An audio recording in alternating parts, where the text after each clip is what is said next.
This right here might be the smallest handheld run and gun FX3 rig build that you could possibly make. And in this video, I'm going to show you exactly what you need to build this exact setup and why this actually might make sense versus some other rigs if you're just looking for the most minimal setup you could possibly make. Now, a little backstory as to why I even built this minimal rig and why you'd want to use it in the first place too.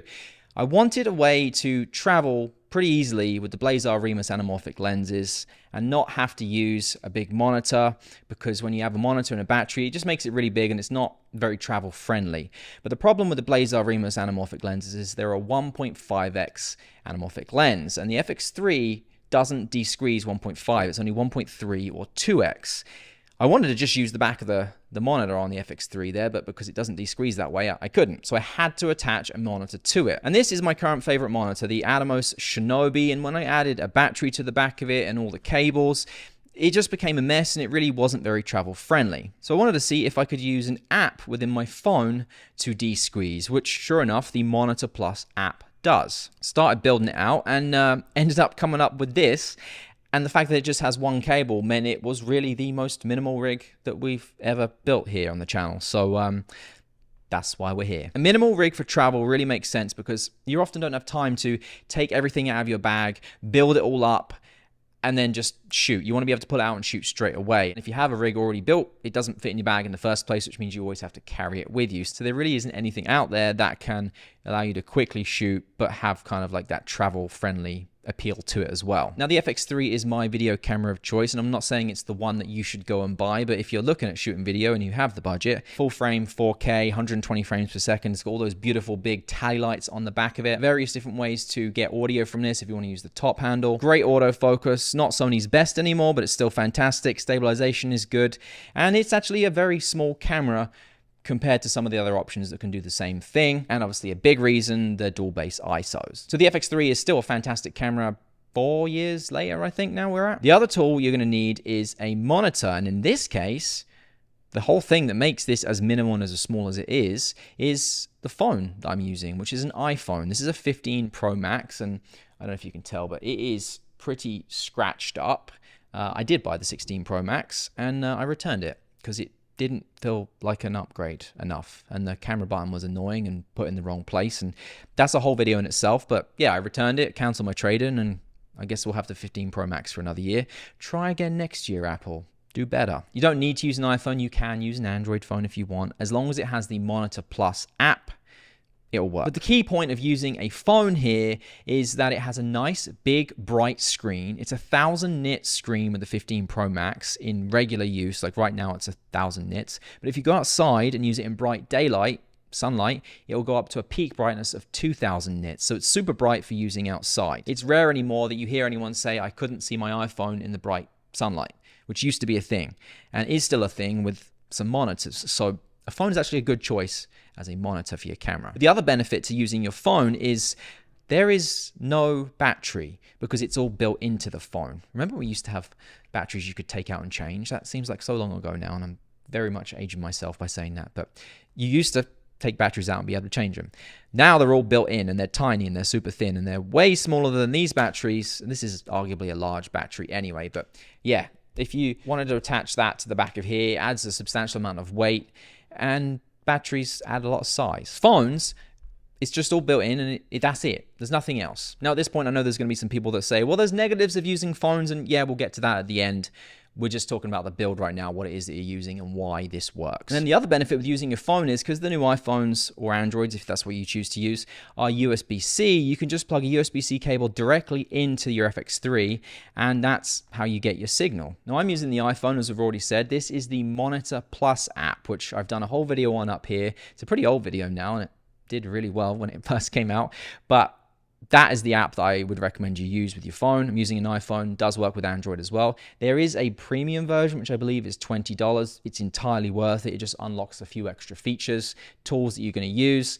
Just do it one time, you won't regret it. Now, when you plug that one USB-C cable into your FX3 and you turn it on, it's going to give you some options here.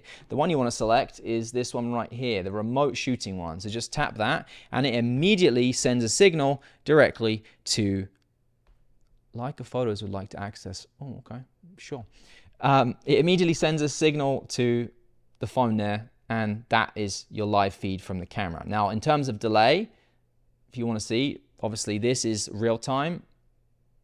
There is very little, if any, delay there, and it will not impact the way you shoot and view with this when you're connected to your FX3. So phone and FX3 is where we're at so far. Now we need to kind of debuild this a little bit. De-rig this. And you know what, while I'm taking this apart, quick word from today's sponsor. So this video is sponsored by Motion Array, who give you millions of creative assets that you can use for your projects. And now to go with that, you get an AI voiceover generator. And I want to show you just how quickly and easy you can now create a voiceover to just put into the projects you're working on. So you have a ton of different options of voiceovers that you can use, and you can just filter them by category there and style that you want to use, by gender if you want to. Here's how a few sound.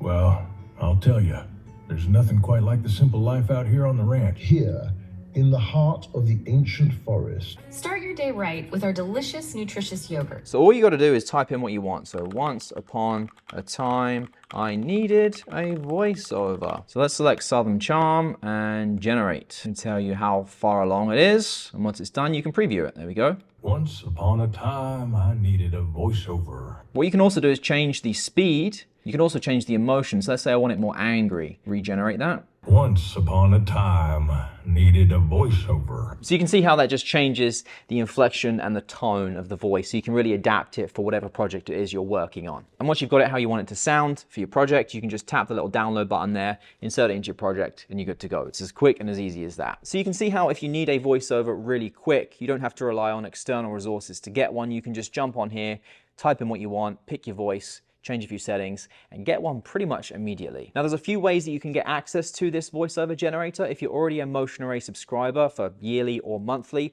you can upgrade to the Everything plan and that will get you access to it. You can also just have the AI voiceover generator plan on its own. Or if you're completely new to Motion Array, if you select the Everything plan, that will get you the stock footage, the templates, the plugins, everything they offer, and the AI voiceover generator as well. If you want to try this out, there will be a link down below that you can find, or you can head to motionarray.com. All right, so you see on top of my FX3 here that I have this little tiny NATO rail which offsets the mount points from the top of the FX3 there. Obviously there's two attachment points on the FX3, which is really nice. They look like this, or they look like this.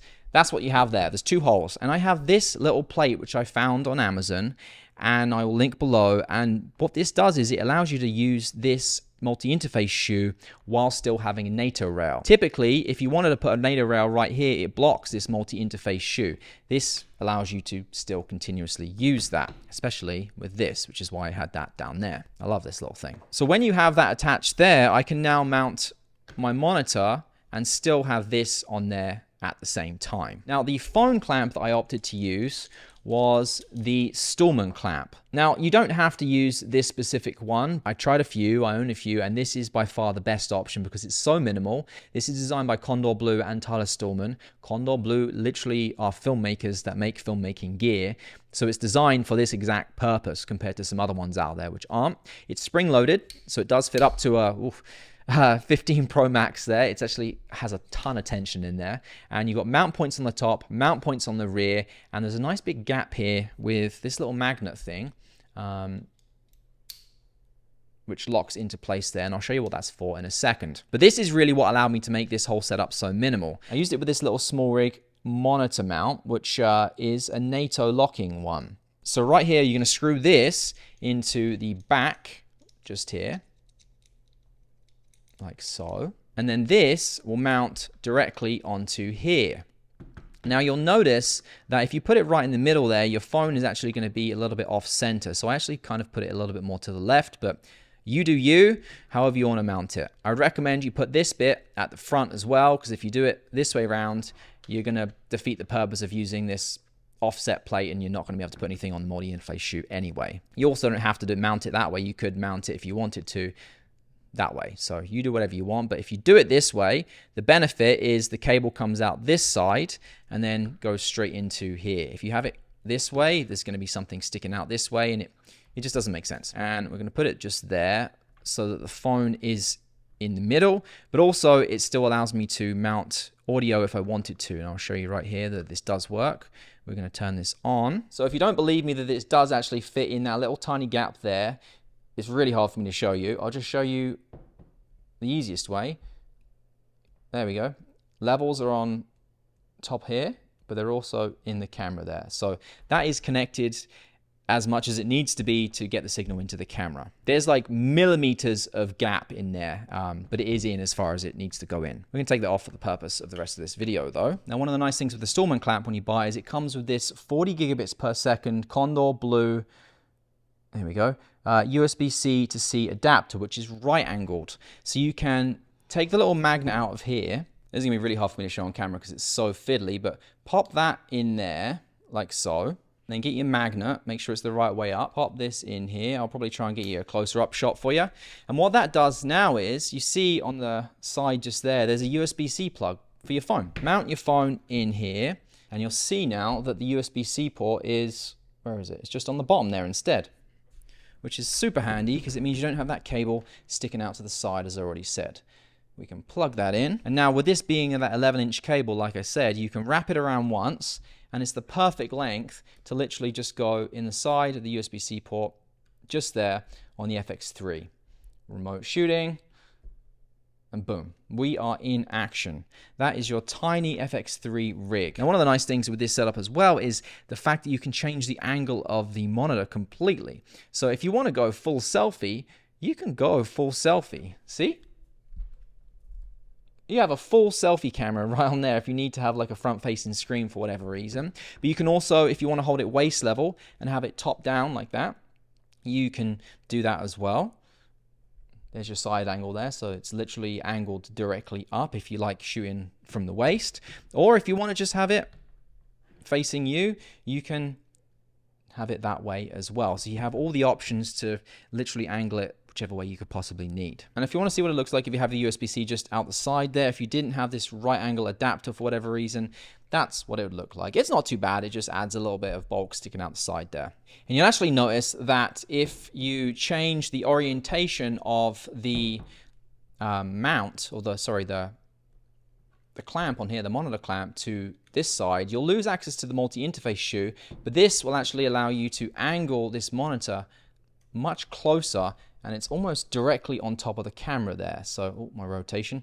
If you want to get it even closer to the screen there, more of a direct angle, that's what it looks like right there. So if you want to get it more of a direct, kind of like perpendicular, is that the right word? Perpendicular angle, I think. That's how you could do that as well. Now, earlier I mentioned there are some negatives of using your phone as a monitor, and there are some things that you should be aware of. Number one, you don't have a phone. So if you need to make a phone call or whatever, you can't use it. That's probably pretty obvious. The other is notifications coming in is going to be annoying, so I'd recommend you turn on Do Not Disturb mode. If you like to shoot behind the scenes for whatever reason, you need to use your phone for something else, you don't have your phone. But then the big one is if your phone starts to get warm on a sunny day in direct sunlight, because it is now out, it's not in your pocket, there's very much the chance that it could overheat, and it's going to dim the screen brightness down, so you're not going to be able to see it as clearly. So just know that if you are using this setup, it could possibly happen. And that's it, really. Super minimal FX3 monitor, phone, rig build. Thank you for watching. I'll see you in the next one. Take care.